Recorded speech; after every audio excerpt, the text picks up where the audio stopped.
This is Ferrari's first ever electric car, but it doesn't even look like a real Ferrari. What have they done? The Luce is the biggest Ferrari ever made. It's longer than an Audi Q8 and wider than a London width restrictor. Have fun driving this around Knightsbridge, guys, and that's just the tip of the iceberg. Many Ferrari customers don't actually care about performance. They want a car that looks good on their social media feed. But I think this thing looks dreadful. The front is a little bit like a cyberpunk Fiat Multipla, and the side resembles a reskinned Jaguar I-Pace. Some of the wheel designs are good, but those roulette wheel rims belong on a Tesla Cybercab. Yuck. However, its worst angle is around the back. It looks like someone crashed a 360 Modena into a random Chinese EV.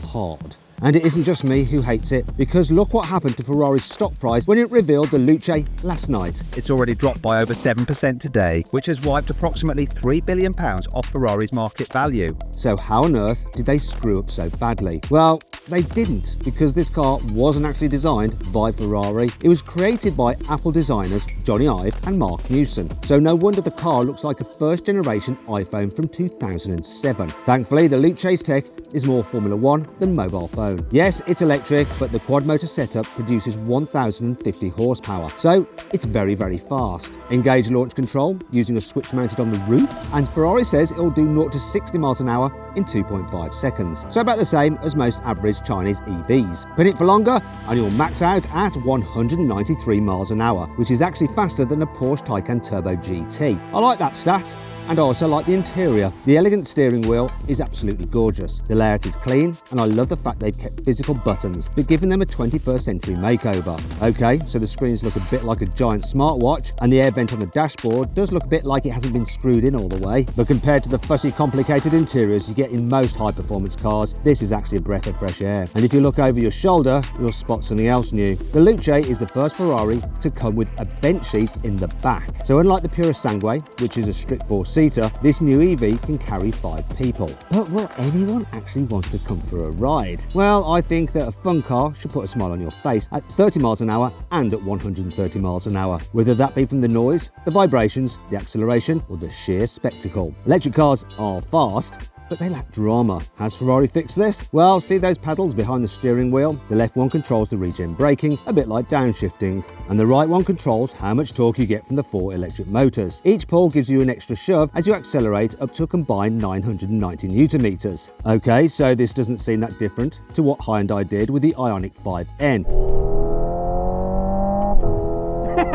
It's good, isn't it? I'm jealous!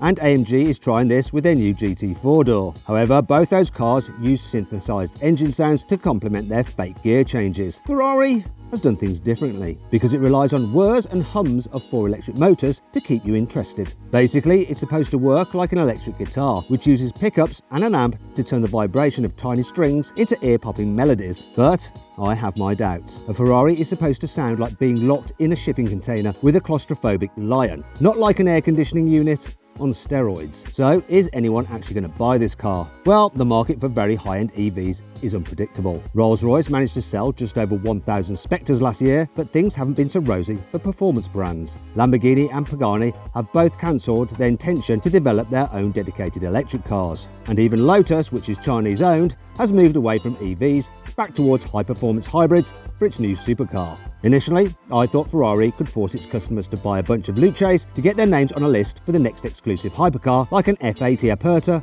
or SP4. This would help lower the brand's fleet CO2 emissions and bolster its famously healthy profit margins. But Ferrari's CEO has spoken out directly against this, saying that forcing their customers to buy an EV would be the biggest mistake. And they went even further when their chief marketing officer told petrol heads in general not to buy the Luce. So why on earth did they bother building it if they don't want people to actually buy it? Well, Ferrari sees internal combustion engines and electric vehicles as 2 separate entities, a bit like cats and dogs. A Great Dane owner would never consider a Siamese cat, and vice versa. So rather than try to build an electric car to win over the tifosi, Ferrari built a radically different car that it hopes will appeal to EV lovers. Basically, young tech millionaires who've never owned a Ferrari before. So how does the Luce stack up in terms of EV stats? Well, the battery is absolutely gigantic. Ferrari doesn't quote a usable capacity like other brands, but the gross figure of 122 kilowatt hours is huge. But what about the range? Well, Ferrari has designed a clever front axle that can completely disconnect the motors from the wheels when you're cruising to save energy. And the Luce's body is also the most aerodynamic in Ferrari's history, and it can lower itself by 10mm at speed to reduce drag even further.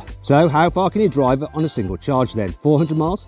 500 miles maybe? Actually, the claimed range is only 330 miles. I expected a bit more than that, especially considering the Luce, which means light in Italian, isn't actually that heavy for an EV. It tips the scales at 2,260 kilograms, which is almost 400 kilograms lighter than the BMW iX M70. Ferrari has managed this by using the giant battery as a structural element in the aluminium chassis. This reduces weight and increases stiffness. As a result, the Luce has 35% more torsional rigidity than the Pura Sangue, and I wouldn't exactly call that car floppy. It also has a version of that car's rear-wheel steering system and a further development of the F80's active suspension, which replaces old-fashioned anti-roll bars. So it should handle better than most 2.2-ton EVs. But there's one thing we haven't discussed yet, and it's something that could make or break this car: how much it costs. Well, there's no easy way to say this. It's £474,000 starting. That's over 100 grand more than a Pura Sangue, and even more than the electric Rolls-Royce Spectre. So will this be a bright new chapter for Ferrari, or a forgotten footnote in its otherwise illustrious history? Well, I'd love to find out for myself. But after this video, there's almost no chance of me ever getting to drive one, unless some owner lends it us for a drag race, which they probably will actually. So make sure you subscribe to this channel, because that one day will be coming up.